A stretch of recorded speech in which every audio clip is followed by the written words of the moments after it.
அனைவருக்கும் இனிய வணக்கம். டைம் எத்தனைன்னு பார்த்தீங்கன்னா, இப்படி பாருங்க. அப்படி பார்க்க முடியாது. இப்படி பார்த்தா என்ன தெரியுது அப்படின்னு சொல்லுவீங்க. மணி 6:45 காட்டுது. 6:45 தான் எந்திரிச்சிக்கலான்னு கேட்காதீங்க. நான் எந்திரிச்சதே பார்த்தீங்கன்னா 6 மணிக்கெல்லாம் எந்திரிச்சிட்டேன்னா அலாரம் வச்சுருந்தேன், அதனால எந்திரிச்சிட்டேன். என்னடா அண்ணன் வந்து லைட்டு அக்கா மாதிரியே டபக்குன்னு போட்டுட்டு வர்றாரே அப்படின்னு நினைக்காதீங்க. காப்பி அடிக்கலாம். சில விஷயங்கள் நமக்கு வந்து நம்ம சிச்சுவேஷனுக்கு தகுந்த மாதிரியும் நமக்கு ஒரு எப்படி சொல்கிறது, நமக்கு ஒரு பூஸ்டப் கொடுக்குற மாதிரியும் இருந்துச்சுன்னா அதை நம்ம காப்பி அடிக்கலாம். சாந்தா தானே, காப்பி ரேட் கேட்க மாட்டாங்க. வேறு யாரும்னா காப்பி ரேட் கேட்பாங்கன்னு நினச்சி நம்ம பயப்படலாம். சாந்தா கேட்க மாட்டாங்கன்னு நம்புவோம். சரியா? சரி, எந்திரிச்சு பாத்ரூம் போயிட்டு எல்லா வேலையும் முடிச்சுட்டு ப்ரஷ் எல்லாம் பண்ணிவிட்டு வந்துட்டேன். நான் தம்பிக்கு இன்னைக்கு ஸ்கூல் இல்லை, அதனால் நம்ம கொஞ்சம் பொறுமையாகவே சமைக்கலாம் அப்படின்னு நினச்சிருந்துட்டு, ஏன்னா நேற்றே மெசேஜ் வந்துருச்சு, அதனால் பொறுமையாகவே சமைக்கலாம்னு போய் பார்ப்போம். வாங்க. இந்த லைட்டையும் போட்டுட்டோம்னா இது எப்படி இருக்குன்னு பார்ப்போம். இது என்னடா இப்படி இருக்குன்னு நினைக்காதீங்க. இது அக்கா விட்டுட்டு போகும்போது எப்படி இருந்துச்சோ அப்படியே தான் இருக்குது. ஏன்னா நேற்று ஃபுல்லாக நான் சமைக்கவில்லை. என்ன காரணம்னு கேட்டிங்கன்னா, நேற்று ஒரு 11 மணி இருக்கும் நான் வரும்போது. 11 மணி வரும்போதே நான் பசங்களுக்கும் எனக்கும் சேர்த்து சாப்பாடு ஹோட்டல்லேருந்தே வாங்கிட்டு வந்துட்டேன். வந்து இங்கே சாப்பிட்டுட்டு ஒரு மதியம் நாங்கள் சாப்பிடல. தம்பியும் 4 மணிக்கு கிளம்பிட்டானா, டீ வச்சு குடிச்சிட்டு அப்படியே கிளம்பிட்டான். நைட்டுக்கும் நான் கடையில் வாங்கிட்டு வந்துட்டு சாப்பிட்டாச்சு. அப்பவும் நாங்கள் எல்லோரும் சாப்பிட்டுட்டோம். அதனால் சாந்தா க்ளீன் பண்ணி வச்சுட்டு போனது அப்படியே இருக்குது. சிங்கெல்லாம் நேற்று சாப்பிட்ட பாத்திரத்தெல்லாம் வச்சுட்டு நான் க்ளீன் பண்ணேங்க. அதனால் நான் க்ளீன் பண்ணேன். அடுப்பெல்லாம் சாந்தா க்ளீன் பண்ணி வச்சுட்டு போனது அப்படியே இருக்குது. இன்னையிலேருந்து நம்ம நாரடிச்சு போடுறத நம்ம தான் க்ளீன் பண்ணணும். ஐயோ, முதல்ல வாசலை திறந்து வாசல் கூட்டணும்னு பார்ப்போம். அதைத்தான் சாந்தா எப்பவும் ஃபஸ்ட்டு செய்வாங்க, நம்ம அதையே செய்வோம். ஓகே, இன்னைக்கு சாந்தா மணாலி போனதுக்கப்புறம் நமக்கு முதல் நாள். அப்போ விளக்கமாக பண்ணுறேன்னு நினைக்காதீங்க. எங்கள் அம்மா ஒன்று சொல்லுவாங்க, எப்போ பார்த்தாலும் அவங்க மருமகள் ஏதாவது ஏதாவது என்னுடைய மனைவி, எங்கள் அண்ணனுடைய மனைவி, என் தம்பியோடைய மனைவியெல்லாம் பார்க்கும்போது எங்கள் அம்மா சொல்லுவாங்க, கொஞ்சம் லேட்டாக எந்திரிச்சிட்டாங்கன்னா என்ன சொல்லுவாங்க தெரியுமா? ஒருத்தி விடிஞ்சு எந்திரிச்ச உடனே விளக்கமாத்த கையில் எடுக்கிறாளோ அவள் வீட்டுக்கு தான் லட்சுமி வருவா அப்படின்னு சொல்லி எங்கள் அம்மா சொல்லுவாங்க. நான் கேட்பேன், என்னம்மா இதெல்லாம் ஒரு லாஜிக் அப்படின்னு. இல்லைடா, விளக்கமாறு தாண்டா ஸ்ரீதேவி அப்படின்னு சொல்லி சொல்லுவாங்க. அவங்களுக்கு அவங்க மாமியார் சொன்னாங்களாம்.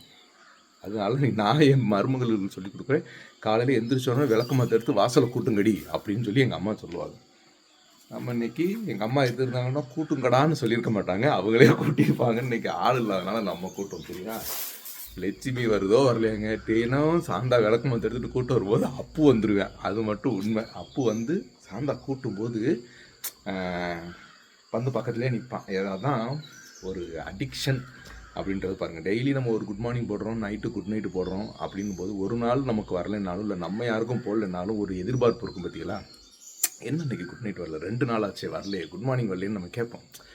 அந்த மாதிரி இப்போ சாந்தா விளக்கமாத்த எடுத்துகிட்டு வந்து வாசல் கூட்டுனாங்கன்னா உடனே அப்பு வந்துடுவான். வந்து அவங்க காலை சுற்றி அப்பு 2 கொஞ்சம்னா தான் அவன் போவான். அந்த மாதிரி இன்றைக்கி நான் எடுத்துருக்கிறேன், வரலான்னு பார்ப்போம். அதாவது அடிக்ஷன் நமக்கு மட்டும் கிடையாதுங்க, அனிமல்ஸுக்கும் இருக்குது. பார்ப்போம், வர்றானான்னு பார்ப்போம். கொஞ்சம் இறக்கி வைக்கிறேன். தெரியுதா? நான் தெரியுறேன்னு, நான் தெரியலன்னு பரவாயில்ல, அப்போ தெரியும்.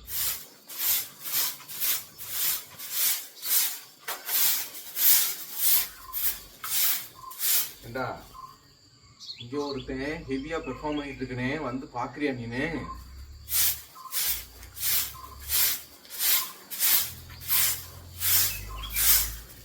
வரமாட்டேங்க. இவன் வாலாட்டிக்கிட்டே உட்காந்துருக்குறேன், நமக்கு வரமாட்டேன். அவன் சாந்தாக்கலாம் மட்டும்தான் அதுதான் போல இருக்கு. சரி, அவனுக்கு நம்ம அவனை கொஞ்சம் அவன் கொடுத்து வைக்கிறேன்னு நினச்சிட்டு போக வேண்டியது. மானத்தை வாங்கிட்டாங்க. நீ எல்லாம் ஒரு ஆளாடா அப்படின்ற மாதிரி அவன் மானத்தை வாங்கிட்டான். சரி, ரைட்டு, நம்ம வேலையை பார்ப்போம். காலைல இது இன்னைக்கு இப்படி உட்காந்து அசால்ட்டாக உட்காந்துடலாம். நாளைக்கு நீ பிரகதிக்கு ஸ்கூல் இருக்குது, நாளைக்கு அசால்ட்டாக உட்கார முடியாது. ஆனால் என்ன சமைக்கிறதுன்னு நேற்று நைட்லேருந்தே யோசிச்சுக்கிட்டு இருக்கிறேன். எனக்கு ஒன்றுமே பிடிபடாது, என்னத்தை சமைக்க போகிறேன்னு தெரியல. அங்கே போய் சமைப்போம். தொடங்கிடுவோமா? இன்னைக்கு நைட்டு என்ன முடிவு பண்ணோன்னா, காலையில் ப்ரெட்டு வாங்கிட்டு வந்து வச்சோம். சரி, ப்ரெட்டு வாங்கிட்டு வந்து வச்சோன்னா அப்போ ப்ரெட்டும் பீனட் இருக்குது, ப்ரெட்டை ரோஸ்ட் பண்ணி பீனட் வச்சு கொடுத்துட்டோம்னாக்கும் காலை டிஃபன் முடிச்சிடும். மத்தியானத்துக்கு ஏதாச்சும் ஒன்று வச்சு நம்ம அவனுக்கு சாப்பாடு கொடுத்து விட்ருவோம் ஸ்கூலுக்குன்னு நினச்சி ப்ரெட் வாங்கிட்டு வந்தேன். இன்றைக்கி மத்தியானம் அவனுக்கு ஸ்கூல் இல்லை. அப்போ கொஞ்சம் பொறுமையாக அவன் எந்திரிச்சோடனே ரோஸ்ட் பண்ணி பீனட் போட்டு கொடுத்துருவோம் ப்ரெட். அப்போ காலை உணவு അവിടെ இருக்கட்டேன். மத்தியான உணவுக்கு நம்ம என்ன செய்ய போகிறோம்னு பார்ப்போம். மத்தியானத்து இன்னைக்கு முட்டை குழம்பு வச்சிடலான்னு நினச்சேன். அவசர முட்டை குழம்பு. நாங்கள் காலேஜில் படிக்கும்போது பார்த்தீங்கன்னா அவசர அவசரமாக டக்குன்னு முட்டை குழம்பு வைக்கணும்னா வெங்காயம் தங்கெல்லாம் நறுக்கி போட்டு வதக்கி கூட்டி தண்ணியை ஊற்றி கொதிக்கும் போது முட்டையை உடச்சி அதில் ஊற்றி விட்டுருவோம். எத்தனை முட்டையை உடச்சிட்டு அது பாட்டு பந்து மாதிரி அங்கே முட்டிக்கிட்டு கிடக்கும். அதை எடுத்து கொஞ்சம் நேரம் கழிச்சு அப்படியே சாப்பிட்டு அது வந்து அவசர முட்டை குழம்பு. இன்னைக்கு அவசரமாக வைக்கல, பொறுமையாக தான் வைக்கிறேன். ஆனாலும் அவசர முட்டை குழம்பு தான் வைக்கிறேன். ரைட்டா? ஃபஸ்ட்டு தண்ணியை வச்சுருவோம். குடிக்கணும், தண்ணி குடிக்கணும். காலையில் எந்திரிச்சதோடு நான் தண்ணி குடிக்கிற பழக்கம் எங்கள் 4 பேர்த்துக்குமே இருக்குங்க. எனக்கு, சாந்தாவுக்கு, நிதினுக்கு, பிரகதிக்கு 4 பேருக்குமே இருக்குது. காலைல எந்திரிச்சு பல்லு திறக்கிறதோட ஃபஸ்ட்டு தண்ணியை குடிச்சிடுவோம். அதுக்கப்புறம் தான் எந்த உணவாக இருந்தாலும் அதுவும் சுடு தண்ணி தான் குடிப்போம். நாங்கள் எல்லாருமே ஊரில் இருந்தால் பச்சை தண்ணி குடிப்போம். ஊரில் நம்ம ஊர் சுட்டுக்கு பச்சை தண்ணி தான் குடிக்கணும். அதனால் பச்சை தண்ணி குடிப்போம். இங்கே தண்ணியை பிடிச்சி நம்ம சூடாக்கி வச்சுட்டோம்னாக்கும் குடிச்சுக்கலாம். அப்புறம் நிதின் ஊருக்கு போயிட்டானான்னு நிறைய பேர் கேட்டுக்கிட்டே இருந்தீங்க. நிதின் ஊருக்கு போயிட்டாங்க. நேற்று சாயந்தரம் 4 மணிக்கு அவன் கிளம்பிட்டான். போயிட்டு ஒரு 3 எக்ஸாம் இருக்குது. அதை முடிச்சுட்டு திருப்பி வந்துடுவான். வந்து அவனுக்கு இந்த மாதம் கிளிப்பை வந்து ரிமூவ் பண்ணுறாங்க.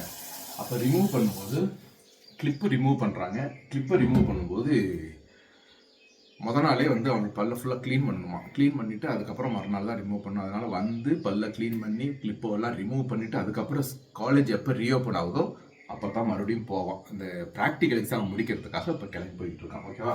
சரி, ரைட்டு. முன்னோட பிரச்சனை முடிஞ்சிச்சு. அடுத்து நம்ம பிரச்சனைக்கு வருவோம். என்ன பண்ணணும்? ஐயோ, கையும் ஓட மாட்டேங்குது, காலும் ஓட மாட்டேங்குது.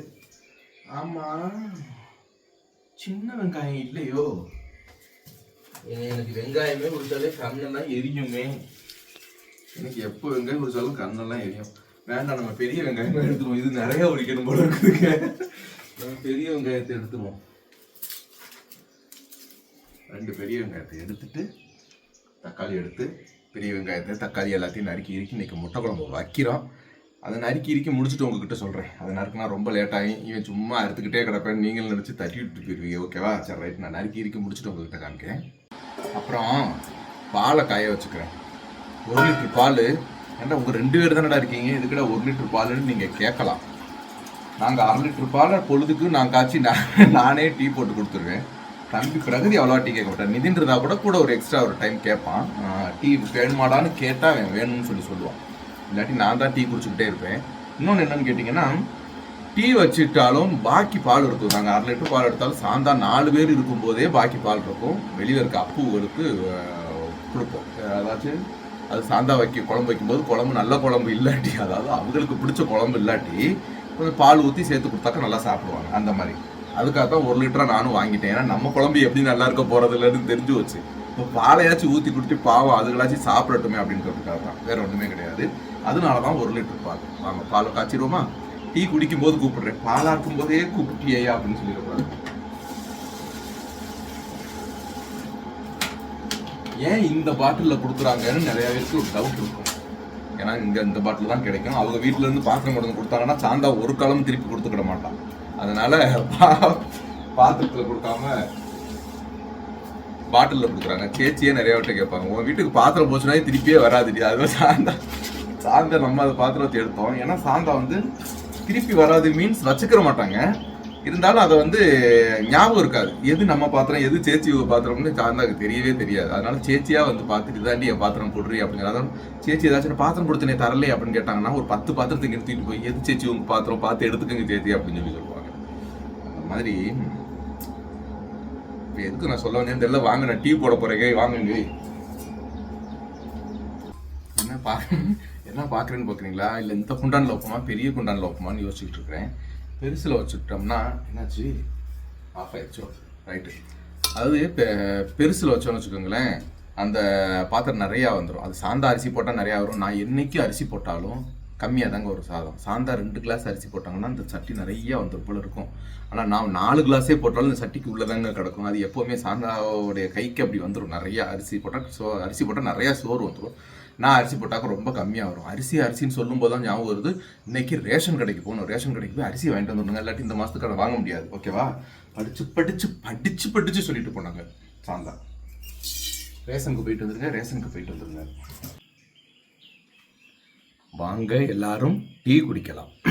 இந்த காலையில எந்திரிச்சு இந்த சுகர் ப்ரெஷர் இந்த மாதிரிலாம் இருக்கிறவங்க ரொம்ப எப்படி அவஸ்தைப்படுவாங்களோ கஷ்டப்படுவாங்களோ அந்த மாதிரி, ஏன்னா அவங்களுக்கு ஒரு டேப்லெட் போடணும் பார்த்தீங்களா, அந்த மாதிரி எடுத்து நடுங்கி எப்படி இருப்பாங்களோ அந்த மாதிரி ஒரு டீ போடுறதுக்குள்ளே நான் மட்டும் பாடு இருக்குது. சில வீட்டில் வந்து கணவருக்கு டீ பிடிக்காது, காஃபி தான் பிடிக்கும். மனைவிக்கு டீ பிடிக்கும், மனைவிக்கு டீயை போட்டு வச்சுக்குவாங்க. கணவருக்கு காஃபி போட்டு வச்சுக்குவாங்க. இல்லை அவருக்காக காஃபி பிடிக்கிறவங்க நிறைய பேர் இருப்பாங்க. பசங்களுக்கு பால் தான் பிடிக்கும். இந்த மாதிரி ஒன்றொன்னா பசங்களுக்கு எதுவோ அது, கணவருக்கு எதுவோ அது அப்படின்ற மாதிரி வேறு வேறையாக பண்ணி வச்சுட்டு வந்ததோடு தான் அப்படின்னு சொல்லி எடுத்து கையில் கொடுப்போம் பார்த்தீங்களா. அது உண்மையிலே வந்து வீட்டில் இருக்கிறவங்களும் நம்ம சர்வசாதாரணமாக சொல்லிடுறோம் வீட்டில் தானே இருக்கிறாங்க அப்படின்னு. அது ரொம்ப தப்பு. அவங்களுக்கும் கஷ்டம் இருக்கத்தான் செய்யுது. சரி, நான் சொல்ல வந்ததை சொல்லிக்கிறேன்.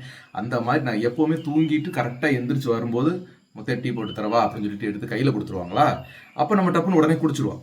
இப்போ வந்து நம்மளே போட்டு அப்படி குடிக்கும்போது, சரி காரணம் போடாமல் இருந்தால் கிடையாது, போட்டிருக்கேன். போட்டு குடிக்கும்போது நிறையா பேர் நானே ஒரு படப்பட போகிறது. ஏன்னா எப்போ டீ ஆகும் பால் கொதிச்சிருச்சா, இன்னுமா டீ கொதிக்குது அப்படின்னு பார்த்துக்கிட்டே இருக்கிற மாதிரி ஒரு ஃபீல் ஆகிடுச்சு. அதனால தான் உங்ககிட்ட சொன்னேன். அப்புறம் இன்னொரு ஒரு விஷயம், நிறைய உறவுகள் நம்மளை வந்து சொல்லியிருந்தீங்க, அண்ணா சமைக்க போகிறீங்க, மாமா சமைக்க போகிறீங்க, முத்தே சமைக்க போகிறீங்க, அதனால் பார்த்து சமைங்கன்னு ப்ரைவேட்டாக இருக்கட்டும் கமெண்ட்டாக இருக்கட்டும் நிறைய பேர் அது மெசேஜ் பண்ணியிருந்தீங்க. ஏன்னா நீ ஒரு டீயே ஒழுங்காக போட தெரியாமல் கையை சுட்டுக்கிட்டு ஆளு தானடா, அதனால ஒழுங்காக சமைடா, சாந்தாக்கா வர்றதுக்குள்ளே நீ வாட்டுக்கு கை காலெல்லாம் சுட்டு வச்சுக்கிட்டு கிடக்காதடான்ற ஒரு அக்கறையில் சொன்னீங்க. அக்கறையில் சொன்ன அனைத்து உறவுகளுக்கும் என்னுடைய மனமார்ந்த நன்றிகளுங்க. கண்டிப்பாக ரொம்ப பாதுகாப்பாக சேஃப்டியாக தான் நான் பண்ணிக்கிட்டு இருக்கிறேன். சரியா? சரி வாங்குங்க டீ சாப்பிட்லாம்.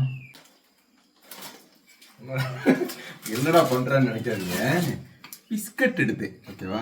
அதுவும் இல்லாமல் சமையல் பண்ண போறாருன்னொடனே அண்ணன் பெரிய, எனக்கு தெரியுங்கன்னு வேற சொல்லிட்டேன்னா, அண்ணன் பெரிய சமையலில் வித்தகர் போல இருக்கா அப்படின்லாம் நினச்சிடாதீங்க. ஏதோ நான் சாப்பிட்ற அளவுக்கு என்னால் சமைக்க முடியுன்றது தான் நான் சொல்ல வந்தேன். அதனால தான் காலையில் எப்படியும் ஒரு டீயும் 4 பிஸ்கட்டும் சாப்பிட்றது வழக்கம். அதனால பிஸ்கட்டு சாப்பிட போகிறேன்.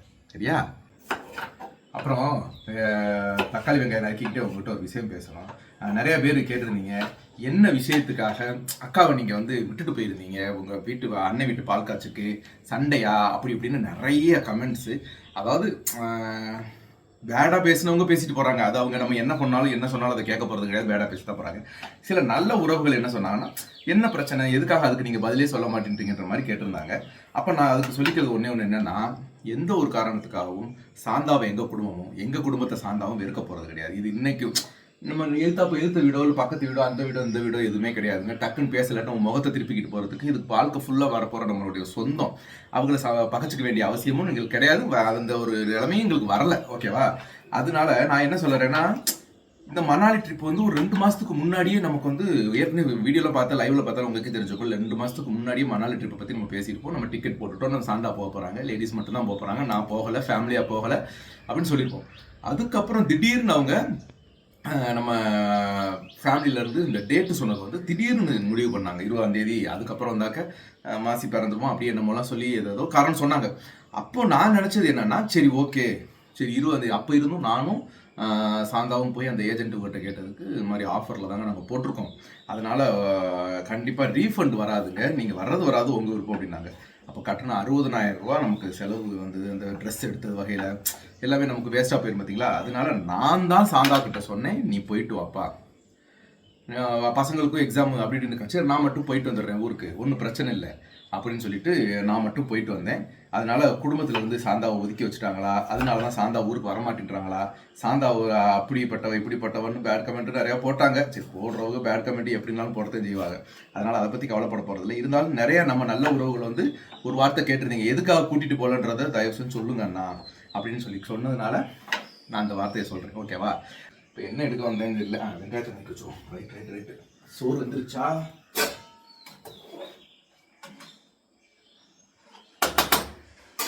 இன்னும் வேகவில்லை.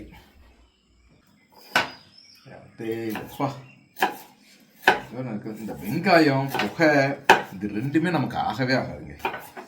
என்னமோ தெரியல, சின்ன பிள்ளையிலேருந்து அது நமக்கு ஆகவே ஆகாது. அதனாலே சாந்தா பாவம், நம்ம வெங்காயம் நறுக்கும்போது முத்தையே தள்ளி உட்காருங்க, வெங்காயம் நறுக்க போகிறேன்னு சொல்லுவாங்க. நானும் ஐயோ அழுகிறேன்னு நினச்சிடாதீங்க. நிறைய பேர் நான் சோக பாட்டு இன்ஸ்டாகிராமில் போட்டாலே என்ன சோக பாட்டு போடுறீங்க, நீங்களும் சோக பாட்டு போட்டு அவங்க சொன்ன வார்த்தை நம்ம ஃபீலிங்ஸை நம்ம வந்து எப்படி காட்டுறது அப்படின்னு நம்ம நினைப்போம். ஆனால் அவங்க சொன்ன ஒரு வார்த்தை எனக்கு ஒரு மனசில் ஒரு இது வந்துருச்சு. இப்போ கண்ணு கலங்குது. 2 வெங்காயத்துக்கே எப்படின்னா கல்யாணம் காது குத்துக்கெல்லாம் இப்படி வெங்காயத்தை அள்ளி போட்டு நறுக்கிறாங்களே, அவங்க நிலைமையெல்லாம் என்னன்னு நான் யோசிச்சுக்கிட்டு இருக்கிறேன். இப்போ நிறைய பேர் சொன்னது என்னன்னா, ஆனால் நீங்கள் அவங்க வந்து அக்கா வந்து ஒரு ஜாலியாக போயிருப்பாங்க, நீங்கள் இப்படி சோகமாக அழுதுகிட்டு இந்த மாதிரிலாம் வீடியோ போட்டிங்களாக்கும் அக்கா மனசு அங்கே எப்படி நான் ஒரு நிலையில் அவங்க சந்தோஷமாக ஜாலியாக இருப்பாங்களாம், நான் மனசு சங்கடப்பட்டுக்கிட்டே இருக்க மாட்டாங்களான்னு கேட்டிருந்தாங்க. அது எனக்கு ரொம்ப கொஞ்சம் இதாகிடுச்சு. ஆமாம், கண்டிப்பாக ஒரு நிம்மதியாக ஜாலியாக போன இடத்துல கூட இந்த பையன் நம்மளை நிம்மதியாக இருக்க மாட்டேங்கிறானே அப்படின்ற ஒரு நினப்பு சாந்தாவுக்கு வந்துடக்கூடாது. அதனால் நம்ம ஃபீலிங்ஸை சாந்தா வந்தோடனே காட்டுவோம். இப்போ நம்ம சாந்தாவை மனசு சங்கடப்பட விடக்கூடாது, ஜாலியாக இருந்துட்டு வரட்டும். என்னங்க, அதனால நம்ம ஜாலியாகவே வீடியோ போடுவோம். ஏண்டா நீ நினச்சா ஜாலியாக போடுற, நினச்சா நீ வந்து அழுதுகிட்டு போடுறேன்னு அழுதுகிட்டு போடலங்க. வெங்காயம் குடிக்கிறதுனால அப்பா கண்ணெல்லாம் எரியுது. ஐயோ சாந்துட்டியே, கண்ணு எரியுது சாந்துட்டியே. இப்போ பார்த்தீங்கன்னா சாதம் வந்துருச்சு. சாதத்தை இறக்கி வடிச்சு விட்ருவோம். சரியா, வடிக்கிறது நம்ம பாத்திரத்தில் தான் வடிக்க போகிறோம். இதில் என்ன ஒரு விஷயம்னா, எப்போ நான் சாதம் வடித்தாலும் கையில் ஊற்றிக்கிடுவேன். அது ஒரு பயமாகவே இருக்குது. சூடாக எதுவும் கையில் ஊற்றிக்கிடுவோமான்னு தெரியல. சரி, இருந்தாலும் பார்ப்போம். இது வந்து நாங்கள் ரேஷன் அரிசி தான் சாப்பிட்றோன்றதுனால என்றைக்குமே கொஞ்சம் முக்கால் பதத்துலேயே எடுத்துடணும்னு சாந்தா சொல்லியிருக்காங்க. என்ன காரணம்னா, அப்போ இதுக்கு சீக்கிரம் குழஞ்சு போயிடுதான் அப்படின்னு இங்கே இருக்கும்போதே சொன்னாங்க. அதனால் ஐயோ நினச்சேன்.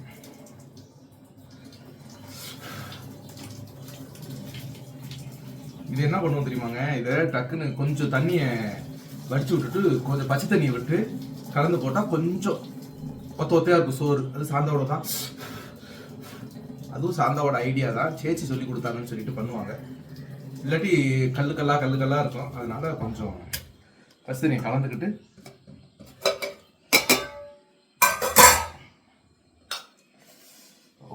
துணியே இந்த சுடுது.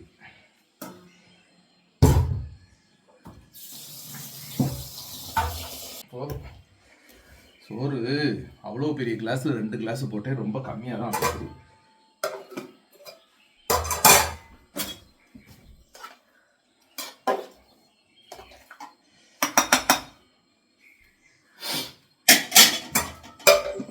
சரி, வடிச்சிருவோம். முடிந்தவரை கையில் ஊற்றாமல் வடித்து பார்க்குறேன். சரியா,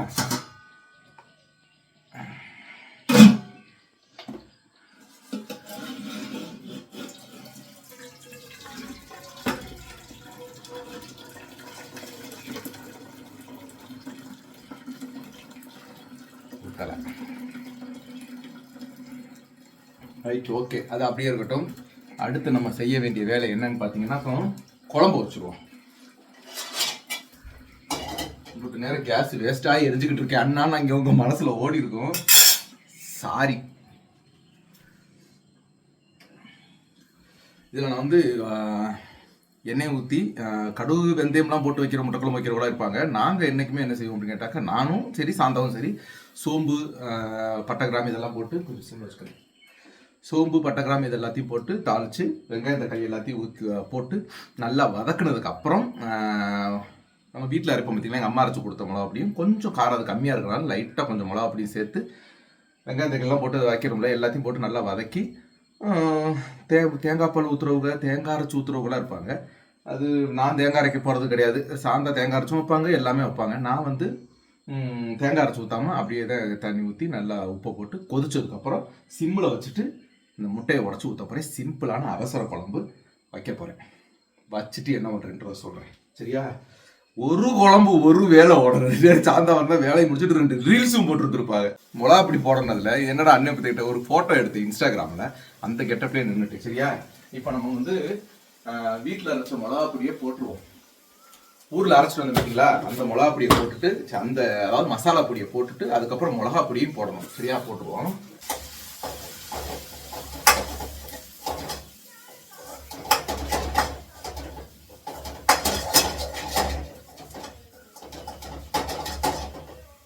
என்ன உருண்டுருச்சு. அட இருமா பாப்போம். சொல்லுவாங்கல்ல எல்லாரும், என்ன பிரிஞ்சு வரும்னு சொல்லுவாங்களா, நம்ம பிரிக்க வேண்டாம், அதுவா பிரிஞ்சு வருதான்னு பார்ப்போம். நம்ம என்னைக்குமே சேர்க்கறத மட்டும் யோசிப்போம், சரியா? அப்புறம் நிறைய பேர் கையில் காயம்லாம் ஆறிடுச்சான்னு கேட்டிருந்தீங்க. காயம் ஆறிடுச்சுங்க. இந்த தழுவு மட்டும் தான் போக நாளாகும். ஊரில் போயிட்டு எண்ணெயாக போட சொன்னாங்க. தேங்காய் எண்ணெய் அம்மா போட்டு விட்டுக்கிட்டே இருந்தாங்க, போட்டு விட்டேன். இங்கேயும் வந்துட்டு இந்த மருந்தும் போடுறேன், தேங்காய் எண்ணெயும் போடுறேன், எல்லாம் போடுறேன். சீக்கிரமே எல்லாமே சரியா. இன்னொரு ஒரு விஷயம், இந்த தலையை ஏண்டா இந்த பாடுபடுத்துற, ஒரு வீடியோ எடுக்கிறதுக்குள்ள தலையை 100 வட்டம் தலையை சீவிக்கிட்டே இருக்குங்க. ஐயோ, அது எனக்கு ஒரு பழக்கமாகவே போச்சுங்க. நானும் இன்னைக்கு தலையவே தொடக்கூடாதுன்னு வீடியோ முடிகிற வரைக்கும் நினச்சிக்கிட்டே தான் இருப்பேன். எப்படியாச்சும் தலையில கை போயிடுது. அதனால தயவு செஞ்சு தப்பா நினைச்சுக்காது உறவுகள், சரியா? அது எனக்கு ஒரு பழக்கமாயி போச்சு. அது எனக்கு என்னமோ தெரியல, அது நம்ம வீடியோ எடுத்துக்கிட்டு இருக்கும்போது தன்னறியாமலே என் கை அப்படி தலைக்கு போயிடுது, சரியா? இருந்தாலும் இந்த சொட்ட மண்டை என்ன தடவி நான் என்னங்க பண்ண போறேன்? அதை காமிச்சு நான் ஸ்டைல் காமிச்சு என்ன பண்ண போறேன்? லவ் பண்ற காலத்திலேயே ஸ்டைல் காமிச்சது இல்லை. நான் வந்து சாந்தாவை இம்ப்ரெஸ் பண்ணணும் அந்த மாதிரிலாம் நான் நினைச்சதே கிடையாது. இன்னும் இப்போ நான் ஸ்டைல் காமிச்சு இப்படி மண்டையை சொட்டையை தடவி நான் யாரங்க இம்ப்ரெஸ் பண்ண போறேன்? ஏங்க, சாதம் வச்சோமா, சாதத்தை நல்லா குளிக்க விட்டுட்டு சாதத்தை கொண்டு அங்கே வச்சிருவோம். சாதம் பாத்திரம் பட்டன்னு இருக்கு. ஆனா சாந்தா ஒரு சாதம், ஒரு குழம்பு, ஒரு 2 பொரியல் இதெல்லாம் வச்சு முடிச்சு கூட இப்படி நேரம் ஆயிருக்காது. மணி எத்தனை தெரியுமாங்க? மணி எத்தனை இருக்கு பார்த்துட்டு வந்தாரு.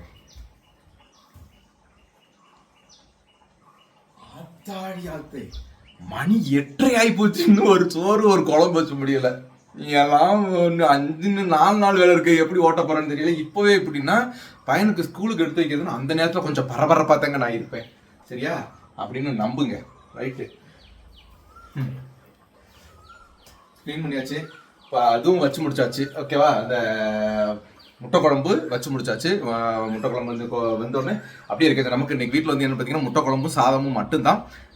இது இருக்குது, என்னென்னா அப்பளப்பூ இருக்குது, அதை நான் பொரிச்சு வச்சுக்குவேன். அவ்வளோதான், முடிஞ்சிச்சு இன்னைக்கு. வேலைத்தோட முடிச்சுன்னு நினைக்காதீங்க. இன்னும் அங்கே பாத்ரூம் போயிட்டு சிங்க் வந்ததோட சாந்தா பாப்பாங்க. எப்படி பார்க்க தெரியுமா? பாத்ரூம் போவாங்க, க்ளீனாக இருக்கா, சிங்க்கு க்ளீனாக இருக்கா, அடுப்படியெல்லாம் நீட்டாக இருக்கா, இதத்தையும் மெயினாக பார்ப்பாங்க. இன்னும் வீடை ஃபுல்லாக கூட்டணும், பாத்ரூமை கழுவணும், அந்த வாஷ் பேசின் சிங்க்கு கழுவணும், அவ்வளோதான். அதுக்கப்புறம் வேலை முடிஞ்சாலும் தம்பி இன்னைக்கு லீவ் தானே, பேசாமல் இருப்பான், அவனுக்கு சாப்பாடு இப்பெல்லாம் போட்டு கொடுத்து இன்னைக்கு துவைக்கிற வேலை இல்லைன்றதுனால அதுவும் முடிஞ்சிச்சு. அதுக்கப்புறம் நம்ம ஏதாச்சும் ஒரு காமெடி எடுத்து விடுவோம், ஓகேவா? இன்னைக்கு நம்ம அப்பு வச்சு ஒரு காமெடி எடுத்து விடணும்னு வச்சுருக்கேன். கண்டிப்பாக எடுக்கிறதுக்கான ட்ரை பண்ணி அதை எடிட் பண்ணி விடுறதுக்கு எவ்வளோ நேரம் இருந்ததில்ல. தம்பி எந்திரிச்சதுக்கப்புறம் தான் நம்ம பிரெட் ரோஸ்ட் போட்டு பீனட் வச்சு கொடுக்க போகிறோம் அவனுக்கு காலை டிஃபனுக்கு. ரைட்டு, வேலை முடிஞ்சிச்சு. இந்த சமையல் வேலை முடிஞ்சிருக்குது, இன்னும் வீட்டு வேலை இருக்குது, அதை போய் நான் பார்த்துக்கிறேன், ஓகேவா? ரைட்டு, எல்லாரும் சமையல் என்ன பண்ண போறீங்க, ஏது பண்ண போறீங்கன்னு பார்த்துட்டு இருந்தீங்க. நீங்க கிழிச்ச கிளி தெரியுது இங்கே போ அப்படின்னு நீங்க சொல்றது எல்லாமே தெரியுது. இருந்தாலும் எனக்கு தெரிஞ்ச அளவுக்கு கிழிச்சு வச்சிருக்கேன்னு நான் நினைக்கிறேன். ஓகேங்க, சரி. நாளைக்கு, அதாவது இன்னைக்கு சாந்தா மணாலி போன ட்ரிப்ல நம்ம தனியா இருந்து பார்த்த முதல் நாள் பார்த்துருப்பீங்க. நாளைக்கு 2ஆம் நாள் எப்படி இருக்கு, என்ன எதுன்றதை நாளைக்கு பார்ப்போம். ஓகேங்க, பாருங்க, பத்திரமா இருங்க. பாய் பாய் பாய் பாய்.